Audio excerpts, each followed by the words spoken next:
Assalamualaikum warahmatullahi wabarakatuh. Saya Trenandi Anggar Ramdhani dari kelas Teknik Mesin 20B. Pada kesempatan kali ini saya akan menjelaskan tentang jenis-jenis prosman atau proses manufaktur. Ini untuk memenuhi tugas sesi 1 ya. Baik, langsung saja. Jenis-jenis prosman atau proses manufaktur. Di sini sudah ada tabelnya ya, nanti sambil lihat tabelnya. Nah, ini manufacturing proses ya, atau proses manufaktur. Ini adalah proses keindustrian untuk membuat suatu barang dari suatu bahan baku ya, melalui proses teknologi ya. Adapun arti manufaktur itu sendiri ya, asalnya itu berasal dari membuat barang dengan tangan ya. Namun dengan seiring berjalannya waktu ya, kita ketahui bahwa saat ini proses manufaktur ini beberapa sudah ada yang dibantu oleh mesin ya, dengan bantuan dari teknologi. Oke. Di tabel ini ada dua ya, ada processing operation dan yang kedua ada assembly operation. Kita bahas satu persatu. Yang pertama yaitu processing operation.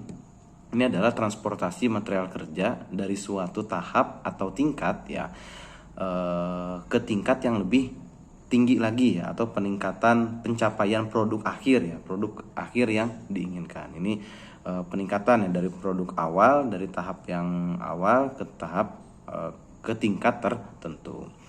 Nah, ini processing operation ini ya, diantaranya ada yang pertama ini adalah shaping proses ya, ada shaping proses, yaitu pembentukan operasi pemprosesan ya, melalui aplikasi pemanasan atau kerja mekanis ya, atau kombinasi keduanya untuk memberikan dampak perubahan geometris pada material kerja ya. Ini seperti casting gitu kan, kemudian forging ya, kemudian juga machining ya, atau bahasa Indonesianya itu kita kenal dengan pengecoran, penempaan ya, dan pengecoran, penempaan, dan permesinan gitu kan.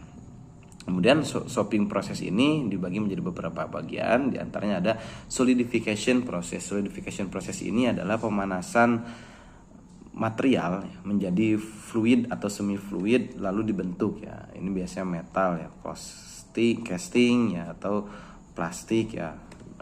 Kata lainnya adalah molding gitu kan. Kemudian ada yang kedua itu particulate processing ya. Particulate processing ini adalah pengelolaan material halus ya, atau material powder, metal atau keramik ya, dibentuk dan dipanaskan ya, ke geometri yang diinginkan.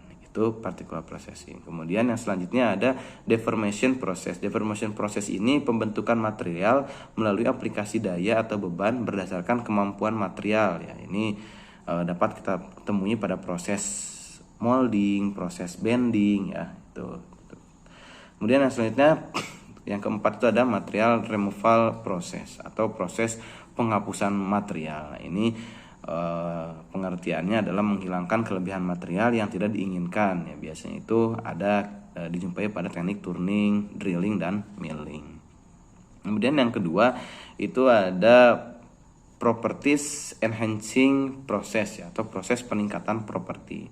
Dari kalimatnya kita bisa ketahui bahwa ini adalah suatu proses peningkatan kemampuan sifat-sifat mekanis atau fisik material kerja. Nah, ini contohnya ya, biasa kita jumpai pada heat treatment ya, atau annealing ya, dan strengthening ya, proses untuk logam dengan contoh heat treatment ya, atau perlakuan panas ya, biasanya suatu metode yang dilakukan merubah fisik ya, atau kimia dari suatu material. Nah, yang ketiga ini ada surface processing operation. Nah, ini atau kita kenal proses pengolahan permukaan ya. Ini lebih ke pembersihan ya, atau cleaning, proses kimia dan mekanis untuk membersihkan debu, oli, dan lain-lain yang ada terdapat pada pengelolaan itu. Nah, ini dibagi menjadi dua ya, diantaranya yang pertama cleaning and surface treatment. Nah, ini cleaning and surface treatment ini proses untuk membersihkan debu ya, oli, kotoran ya, ini terdapat permukaan ya, biasanya menggunakan prinsip atau metode tertentu. Selanjutnya yang selanjutnya adalah coating and deposition process. Coating and deposition excision proses. Nah, ini adalah pelapisan permukaan seperti electroplating, ya, anodizing, ya, proses pelapisan pada suatu benda. Kemudian manufacturing proses yang kedua adalah ada assembly operation.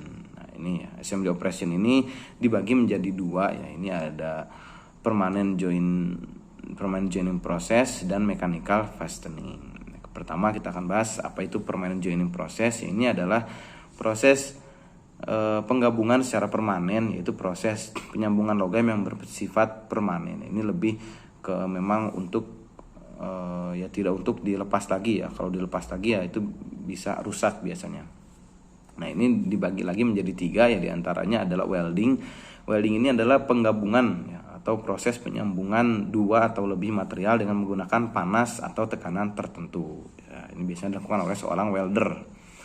Yang kedua ada brazing and soldering. Brazing and soldering ini proses penyambungan dengan menggunakan kawat, ya, kawat pengisi, ya, atau elektroda, ya, elektroda dengan titik lebur rendah dari titik lebur logam induk. Ini biasanya penggabungan dua atau lebih logam, ya.